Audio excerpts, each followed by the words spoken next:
Delhi blast के बाद जो जांच हो रही है उस जांच में एक के बाद एक कई बड़े खुलासे जो हैं वो हो रहे हैं। और अब दिल्ली ब्लास्ट को लेकर अल फलाह यूनिवर्सिटी जो इस ब्लास्ट में शामिल थे आतंकी डॉक्टर, जो यूनिवर्सिटी इन डॉक्टरों के आतंक का अड्डा थी, उस यूनिवर्सिटी के रूम नंबर 14 और रूम नंबर 13 जिसमें डॉक्टर उमर और डॉक्टर मुजम्मिल रहते थे, इन दोनों रूम से एक बड़ा खुलासा हुआ है।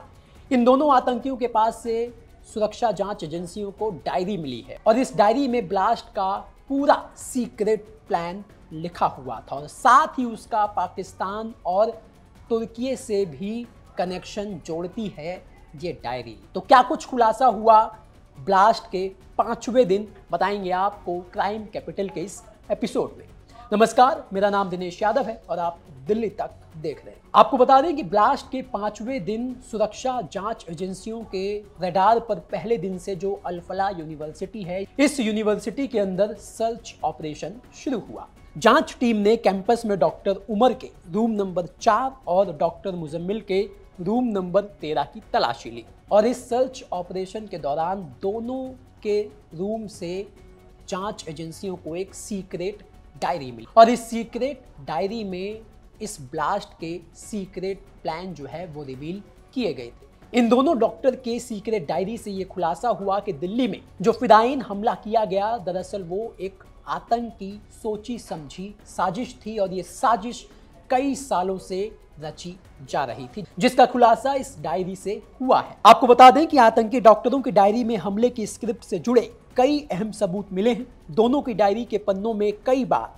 8 नवंबर और 12 नवंबर का जिक्र है।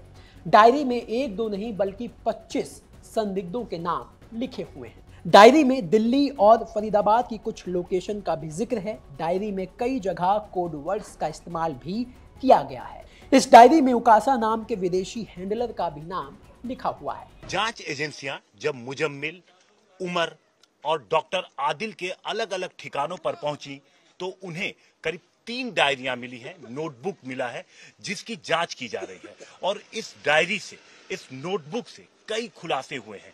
किस तरीके से प्लानिंग की जा रही थी, किस तरीके से सामान पूरा खरीदा जा रहा था और कैसे उसे एक जगह पर रखना है। इतना ही नहीं, इन डायरियों के अंदर कोडवर्ड में भी काफी सारी चीजें लिखी हुई हैं जो पूछताछ में क्लियर की जा रही है। लगातार मुजम्मिल से और इसके अलावा आदिल से पुलिस की टीम और तमाम एजेंसियां पूछताछ कर रही हैं ताकि साजिश का पूरा सच सामने आ सके। अब इस डायरी के मिलने के बाद जो जांच एजेंसियां हैं वो उमर और मुजम्मिल की डायरी को डिकोड करने में जुट गई हैं। उमर जो इस फिदायीन हमले में पहले ही मारा जा चुका है, लेकिन इस डायरी में जो सीक्रेट चीजें मिली हैं जांच एजेंसियों को, उसकी जो तफ्तीश है उसके बारे में पूछताछ डॉक्टर मुजम्मिल से की जा रही है, जिसे इस अल फलाह यूनिवर्सिटी से गिरफ्तार किया गया था। और उसी शाम दिल्ली में ब्लास्ट हुआ, जिस ब्लास्ट में उमर फिदायीन हमले में खुद भी मारा गया। आपको बता दें कि इस डायरी की बड़ी बात यह है कि डायरी की हैंडराइटिंग उमर और मुजम्मिल से मैच हो चुकी है, यानी डायरी में जो कुछ भी लिखा हुआ है उसे खुद उमर और मुजम्मिल ने लिखा है। अब जांच एजेंसियों का जो पूरा फोकस है वो विदेशी हैंडलर उकासा पर टिका हुआ है। दरअसल डॉक्टर उमर लगातार एक हैंडलर के संपर्क में था जिसका नाम उकासा है। जांच एजेंसियों को शक है कि ये हैंडलर का कोड नेम है। सूत्रों के मुताबिक हैंडलर उकासा की लोकेशन तुर्की की राजधानी अंकारा है। आतंकी उमर और फरीदाबाद टेरर मॉड्यूल से जुड़े दूसरे आतंकी सेशन ऐप के जरिए लगातार इस हैंडलर के संपर्क में थे। इस डायरी से यह भी खुलासा हुआ है कि मार्च 2022 में उमर और उसके टेरर नेटवर्क से जुड़े कुछ लोग अंकारा गए थे।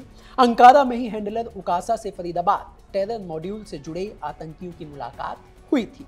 जांच एजेंसियों को शक है कि इसी दौरान हैंडलर ने आतंकी हमले का ब्लूप्रिंट डॉक्टर उमर को सौंपा था। गिरफ्तार आतंकियों के इलेक्ट्रॉनिक डिवाइस को खंगालने पर जांच एजेंसियों के सामने बड़ा खुलासा हुआ। खुलासा ये कि सेशन ऐप के जरिए ये अपने हैंडलर से लगातार संपर्क में थे।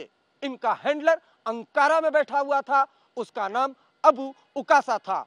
अबू उकासा सोशल मीडिया के जरिए इनका ब्रेन वॉश करता था। तुर्की यात्रा के दौरान ये बेहद इकट्ठर हो गए थे और भारत लौटने पर इन्होंने जैश का एक नया मॉड्यूल तैयार किया था। अब इस ब्लास्ट के बाद शुरुआती जांच में ये पता चला है कि तुर्की में बैठा ये हैंडलर उकासा फरीदाबाद टेरर मॉड्यूल के सारे आतंकी डॉक्टर और जैश ए मोहम्मद के बीच ये जो हैंडलर है ये बीच की कड़ी का काम कर रहा था।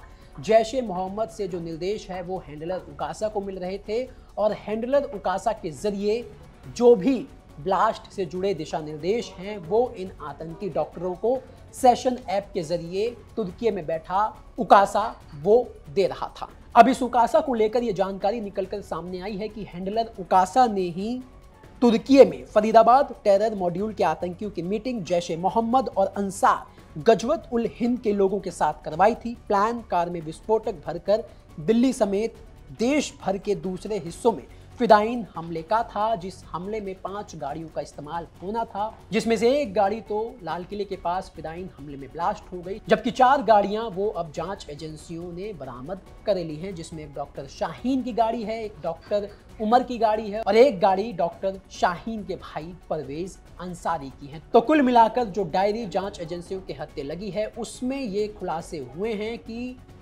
एक हैंडलर जो तुर्की में बैठा इन सभी फरीदाबाद टेरर मॉड्यूल के आतंकी डॉक्टरों को दिशा निर्देश दे रहा था और जो पूरी प्लानिंग है वो कई सालों से चल रही थी। प्लानिंग ये थी कि ना सिर्फ दिल्ली बल्कि देश के कई अलग अलग राज्यों के कई शहरों में सीरियल ब्लास्ट किए जाएं। तो कुल मिलाकर दिल्ली ब्लास्ट के 5वें दिन आतंकी डॉक्टर उमर और आतंकी डॉक्टर मुजम्मिल के रूम से जो डायरी मिली उससे कई बड़े खुलासे हुए हैं और अब उम्मीद ये जताई जा रही है कि इस डायरी से ही जो जांच एजेंसियां हैं वो असली जो प्लान था, इन आतंकियों का जो असली मकसद था उस तक पहुंचेगी। अब जो भी इस मामले में खुलासे होंगे, अपडेट जो भी आते रहेंगे वो लगातार हम आपको दिल्ली तक पर बताते रहेंगे। धन्यवाद।